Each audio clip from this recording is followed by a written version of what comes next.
Les proclamo el Evangelio de Jesucristo, escrito según San Lucas. El mismo día de la resurrección, iban dos de los discípulos hacia un pueblo llamado Emaús, situado a unos 11 kilómetros de Jerusalén, y comentaban todo lo que había sucedido. Mientras conversaban y discutían, Jesús se les acercó y comenzó a caminar con ellos, pero los ojos de los dos discípulos estaban velados y no lo reconocieron. Él les preguntó: ¿de qué cosas vienen hablando tan llenos de tristeza? Uno de ellos, llamado Cleofás, le respondió: ¿eres tú el único forastero que no sabe lo que ha sucedido estos días en Jerusalén? Él le preguntó: ¿qué cosa? Ellos le respondieron: lo de Jesús el Nazareno, que era un profeta poderoso en obras y palabras ante Dios y ante todo el pueblo. Cómo los sumos sacerdotes y nuestros jefes lo entregaron para que lo condenaran a muerte y lo crucificaron. Nosotros esperábamos que Él sería el libertador de Israel, y sin embargo, han pasado ya 3 días desde que estas cosas sucedieron. Es cierto que algunas mujeres de nuestro grupo nos han desconcertado, pues fueron de madrugada al sepulcro, no encontraron el cuerpo y llegaron contando que se les habían aparecido unos ángeles que les dijeron que estaba vivo. Algunos de nuestros compañeros fueron al sepulcro y hallaron todo como habían dicho las mujeres, pero a él no lo vieron. Entonces Jesús les dijo: qué insensatos son ustedes y qué duros de corazón para creer todo lo anunciado por los profetas.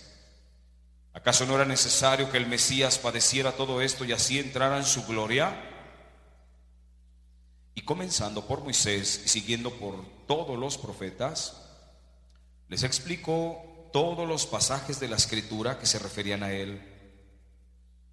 Y acerca del pueblo a donde se dirigían, él hizo como que iba más lejos, pero ellos le insistieron diciendo: quédate con nosotros, porque ya es tarde y pronto va a oscurecer. Y entró para quedarse con ellos. Cuando estaban a la mesa, tomó un pan, pronunció la bendición, lo partió y se lo dio. Entonces se les abrieron los ojos y lo reconocieron, pero él se les desapareció. Y ellos se decían el uno al otro: con razón nuestro corazón ardía mientras nos hablaba por el camino y nos explicaba las Escrituras. Se levantaron inmediatamente y regresaron a Jerusalén, donde encontraron reunidos a los 11 con sus compañeros, los cuales les dijeron: de veras ha resucitado el Señor y se le ha aparecido a Simón. Entonces ellos contaron lo que les había pasado por el camino y cómo lo habían reconocido al partir el pan. Palabra del Señor. Por las palabras del Evangelio sean borrados nuestros pecados. Hoy hemos escuchado un texto sumamente hermoso, hermanos.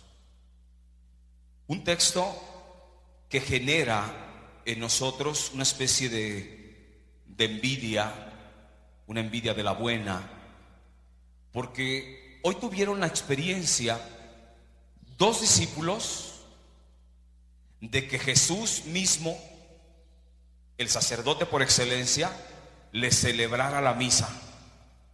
2 discípulos a los cuales Jesús victorioso les hace la celebración eucarística. Esto es una experiencia profundísima. Para ellos los marcó, una experiencia profunda que los marcó. ¿Y por qué digo que les celebró una misa? Porque la misa, sabemos nosotros que tiene 2 grandes componentes: la liturgia de la palabra y la liturgia eucarística. La liturgia de la palabra, que inicia propiamente con las lecturas dentro de la Eucaristía y concluye cuando el sacerdote hace la reflexión, hace la homilía. Y la liturgia eucarística, que propiamente da inicio cuando se traen las ofrendas al altar y que los cristianos comulgamos. Una vez que comulgamos, se termina con la oración final y concluye la segunda parte de la misa. Entonces la misa tiene estos dos componentes: la liturgia de la palabra y la liturgia eucarística. Y lo que vimos nosotros hoy fue la liturgia de la palabra y la liturgia eucarística que Jesús siguió para celebrarles a este par de discípulos. Tomó el camino para explicarles las escrituras, liturgia de la palabra. Se sentó a la mesa con ellos y les partió el pan, liturgia eucarística. Y tuvieron el privilegio de haber sido invitados a este banquete divino con el mismísimo Jesús victorioso. Posiblemente fue la primer misa que celebró Jesús como el sacerdote por excelencia y como resucitado. Pero estos discípulos tuvieron esta maravillosa experiencia de ver a Jesús con ellos, y hay que ver quién les explicó la escritura. El verbo de Dios, la palabra de Dios mismo, fue quien le explicó las escrituras a estos discípulos, y él mismo partió el pan, que es su cuerpo santísimo.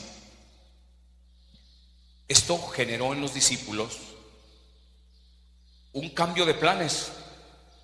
Los discípulos iban por el camino de Maús, sabe cuál sería su finalidad, pero lo que sí queda claro es que a partir de la experiencia se regresaron de inmediato, dijo el Evangelio, de inmediato regresaron otra vez a Jerusalén a comunicarles a sus hermanos la experiencia que tuvieron. Esto es un episodio hermosísimo en la Sagrada Escritura, pero también es un episodio que hoy viene a sacudir la vida de fe de nosotros, sobre todo lo que tiene que ver con la Sagrada Eucaristía.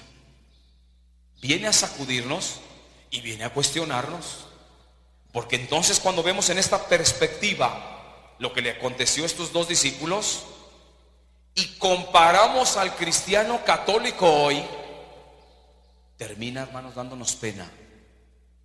Andamos mal, hermanos, andamos mal. ¿Por qué? ¿Qué es la Eucaristía para el cristiano hoy? Una cosa nos tiene que quedar muy claro: la Eucaristía es lo más altísimo que puede tener el cristiano católico. No hay nada, es más, nada se le puede ni siquiera poner en comparación, porque es abismal la diferencia que hay. No hay, es una perspectiva que no permite que pongas nada en comparación con la Eucaristía. Nada se le puede comparar a la Eucaristía, hermanos, absolutamente nada. Es lo más grande que hay en la vida cristiana católica. Es más, es lo que le da identidad. El cristianismo sin Eucaristía no tiene sentido. La Iglesia católica sin Eucaristía no tiene sentido, hermanos. El cristiano católico sin Eucaristía no tiene sentido su vida de fe. Es tan importante la Eucaristía. Pero ¿qué es la Eucaristía para el católico hoy? ¿No tiene un papel de relevancia, hermanos? ¿La Eucaristía es importante para el católico? No, padre, a mí se me hace que usted se está equivocando. No, hermano. Haz un análisis hasta antes de que empezara este fenómeno sociológico. Es una mirada retrospectiva. ¿Qué veías tú en los católicos, en todos nosotros, en los templos, cada domingo respecto a la Eucaristía? Nosotros sabemos, y eso tú lo puedes ver en estadísticas, que la mayoría de católicos no va a misa. La mayoría de católicos no va a misa. En un estudio sociológico se hizo, estadístico, que se hizo al menos hace como 10 años, mostraba que 8 de cada 10 católicos no va a misa. Hace como 10 años, 8 de cada 10 católicos no va a misa. Y de los dos, que van a misa, hay que ver cuántos comulgan. Entonces, para principio de cuentas, hoy tiene que poner a temblar este texto nuestra vida de convicción, sobre todo en la Eucaristía. ¿Qué significa para ti la Santa Misa? ¿Es un espectáculo cada domingo ver la gente con su celular en la misa? Gente platicando, el que está dormido, el hermano que viene con los niños, trae sus juguetitos para que el niño juegue, y la liturgia de la palabra está en la Eucaristía a todo lo que da, pero no le pone atención. El cristiano no le pone atención a la palabra de Dios. ¿Tú crees que va a arder su corazón? ¿Tú crees que su corazón va a arder? Por supuesto que no. Si tú le preguntas a la mayoría de católicos que están en misa de qué se trató la palabra de Dios, de quién fue, no sé, la primera lectura, qué proclamamos en el Salmo, quién fue el autor de la segunda lectura, de qué se trató el Evangelio, muchos no saben. No, la verdad no puse atención, porque yo estoy pensando ahorita en muchas cosas. ¿Arderá tu corazón? Por supuesto que no. No hay que engañarnos, hermanos. De la mayoría de los católicos, por supuesto que no arde su corazón en la misa. No arde su corazón. Poco se le pone atención a la palabra de Dios. Hay que ser honestos y hay que ser realistas, hermanos. Esto es así. Esto es el espectáculo que nosotros presenciamos cada 8 días en los templos. Esto se ve, hermanos. Desde el hermano que se para en la puerta, el hermano que está afuera en el atrio, y él dice que está participando de la misa. En esa estima tiene el católico hoy la misa, lejos de que pueda experimentar que vibre su corazón, que se emocione ante la palabra de Dios. Es más, escuchamos expresiones como, y estoy hablando de expresiones de católicos, expresiones como: ¿a qué horas terminará el Padre? Oye, ¿y si buscamos un templo donde las misas duren 25 minutos o 20 minutos? Oye, ¿qué templo las misas son rápidas, hermano? Dime, porque yo necesito una misa rápida. Yo voy a misa, hoy como que tengo flojera, o el clásico, cuando me nace de corazón. Y escuchamos una serie de expresiones que te dicen: oye, hermano, ¿y luego que la Eucaristía no es lo más importante para ti? Si eres cristiano católico tú, no, pues que sí. ¿Y la misa, hermano? Entonces, ¿qué papel juega en tu vida? La misa, ¿qué importancia tiene en tu vida? No hay muchas más cosas más importantes que la misa. Y entonces, ¿cómo te dices cristiano católico? ¿Cómo tienes identidad cristiana? Si lo que te da una identidad cristiana es precisamente la Eucaristía. ¿Y qué decir, mis hermanos, cuando hablamos de la fracción del pan? Es decir, de la comunión. La mayoría que viene a misa no comulga. Yo hoy, ante este fenómeno que está pasando, me da muchísimo gusto ver que la mayoría comulga, pero esto no es así. El grueso de nuestra población cristiana católica, ese no es su comportamiento. En la misa son minoría los que comulgan, la mayoría no comulga, hermanos. Yo como que no la creo. Échate una vuelta al templo que quieras, escógete el templo que quieras de la diócesis de Guadalajara, y puedes hacer un conteo de la gente que se levanta a comulgar, para que veas que no te estoy engañando. Para que veas, tú puedes sacar las estadísticas en un templo, en las gentes que pasan a comulgar. La mayoría no comulga. ¿Tú crees que el católico va verdaderamente a descubrir que Jesús es el Señor? Dijeron los discípulos: es el Señor, porque nos dimos cuenta cuando nos fraccionó el pan, porque hizo la oración, porque hizo todo este ritual que lo identificó al Señor con esta actitud sacrificial. Lo distinguieron que era el Señor. ¿Tú crees que el católico que viene hoy a misa y que ni siquiera se levanta a comulgar descubrirá que ahí está el Señor? Por supuesto que no. Esto, mis hermanos, tiene que hacernos a nosotros cuestionar nuestra vida cristiana respecto a la Eucaristía. Respecto a la Eucaristía. si es lo más altísimo que tenemos, es lo más sagrado que tenemos, es lo que nos da identidad, ¿dónde está la Eucaristía hoy? De lo que está pasando, yo lo veo con mucha tristeza, pero lo veo en una perspectiva escatológica también. Se cerraron los templos y se acabaron las misas para el pueblo. El sacerdote celebra desde su casa, ahí encerrado, cuando la Eucaristía es un banquete en el cual se invita a participar a todos. Pierde la misa, aunque tiene el valor infinito como es, aunque el sacerdote esté celebrando la misa ahí desde su cuarto y donde sea, sí, está bien, la misa tiene el valor absoluto como tal por el sacrificio perfecto y único que tiene, que es Jesucristo, pero pierde toda su dimensión de banquete fraterno. ¿Por qué no está el pueblo? No hay iglesia de alguna manera. La iglesia se hace con el sacerdote, pero ¿dónde están todos los fieles? Y hoy en día, cerrados los templos, hermanos, ¿dónde quedó la Eucaristía?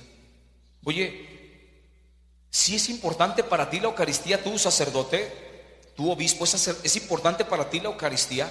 Sí. ¿Y dónde está la Eucaristía? ¿Por qué no la defendimos?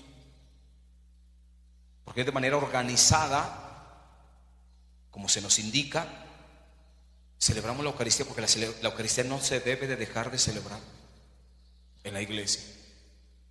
Hoy es día, hermanos, en que tenemos que hacer un balance personal. No es evaluar al obispo, ni evaluar al papa, ni evaluar al compadre, ni evaluar a la esposa. Evalúate tú, hermano, y yo a mí mismo. ¿Qué significado tiene la misa para mí? ¿Qué relevancia tiene la Santa Misa en mi vida? ¿Me es importante o no me es importante? Por eso, hermanos, yo los invito a que hoy nos llevemos al corazón 3 cosas, 3 enseñanzas. La primera, no pongas nada por encima de la Eucaristía. Nunca, jamás. Si eres cristiano, eres bautizado, eres católico, nada hay por encima de la misa. Nada, hermanos, nada. Esa es la primera enseñanza que hay que llevar al corazón. Nunca pongas nada por encima de la Santa Misa, que es nuestro Señor, que viene a compartirse como pan único y salvador.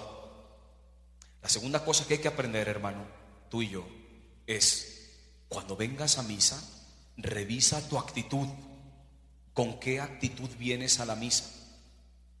Ábrele tu corazón, hermano, para que cuando esté la palabra de Dios sientas que tu corazón está vibrando, que te emocionas y que dices, la palabra de Dios me está tocando y va a cambiar mi vida. No te vengas a dormir. Entonces, la segunda cosa, revisa tu actitud dentro de la misa. Primero, ante la palabra de Dios, que es, ábrele tu corazón para que vibre, se emocione tu corazón. Y la segunda cosa, comulga, hermano. Comulga. Si vienes a misa, comulga. Obviamente previamente te preparaste porque fuiste a confesarte y recibiste la comunión. Yo sé que hay hermanitos que viven en una situación irregular para la iglesia. Padre, yo no puedo acercarme a recibir el cuerpo de Cristo sacramentalmente, pero sí lo puedo recibir espiritualmente. Y sí puedo participar de la Eucaristía. Por supuesto que sí, pero participa. Si nada te lo impide, cuando vengas a misa, dale el valor absoluto que tiene. Párate a comulgar por el amor de Dios cuando estés preparado para recibir el cuerpo de Cristo. Y la tercera enseñanza que tiene que quedarnos claro hoy a nosotros es, a partir del comportamiento que tuvieron los 2 discípulos, una vez que descubrieron que era Jesús, de inmediato, dice, se regresaron a decirle a sus hermanos que Cristo estaba vivo, porque no se los platicaron, ellos lo experimentaron. A nosotros nadie nos lo platicó. Los discípulos, cuando llegaron con los apóstoles, dijeron, ¿saben qué? Sí es cierto, Cristo sí está vivo, no se quedó en la tumba. ¿Por qué? ¿Te lo platicó alguien? No, porque yo lo vi. Yo lo vi. Es más, se sentó en la mesa conmigo, me partió el pan y descubrí que era el Señor. Esa es la experiencia más profunda que todos nosotros los cristianos católicos tenemos que hacer cuando salimos de misa. Salir y decirle a un hermano: ¿sabes qué? Si es cierto, Cristo está vivo, hermano. ¿Por qué? Porque yo lo vi, yo lo experimenté en la Eucaristía, yo escuché su palabra, ardió mi corazón, y cuando pasé a comulgar recibí al mismísimo Dios dentro de mí. Esa es la experiencia más profunda de Emaús, hermanos. Que el cristiano, todas las misas debe de ser un Emaús para el cristiano. Yo te invito a que a partir de este día, de este texto y de esta experiencia sociológica que estamos viviendo, cambie tu visión de la misa, cambie tu perspectiva del sacramento maravilloso que es el sacramento de la Eucaristía. Ojalá, mis hermanos, y hoy le vamos a pedir a María que le arrebate, que arranque del corazón de Jesús estos 3 dones para nosotros. 1, poner la Santa Misa en lo más altísimo de nuestra vida. Número 2, que cuando venga a tener un encuentro con Jesús, tenga una verdadera experiencia de respeto absoluto y de un encuentro vivo con Jesús a través de la comunión. In your eyes, a stormy sea, where I swim lost eternally. I'm lost in your haze, where the lights are low, drowning in the depths of your eyes. I'm ready to go. In the shadows we'll find our way. Through the night, our love will stay. You taste the sun, I'll chase the night. Our love, a flame that burns so bright. In the darkness, we'll find our light, and our love will ignite. I'm lost in your haze, where the lights are low, drowning in the depths of your eyes. I'm ready to go. In the shadows, we'll find our way. Through the night. Número 3, que sea capaz de llevar el gozo de tu Hijo, Madre Santísima, a mi hermano, decirle que Cristo está vivo. Hoy María, por su poderosa intercesión, nos concederá esta gracia necesaria para todos y cada uno de nosotros los creyentes.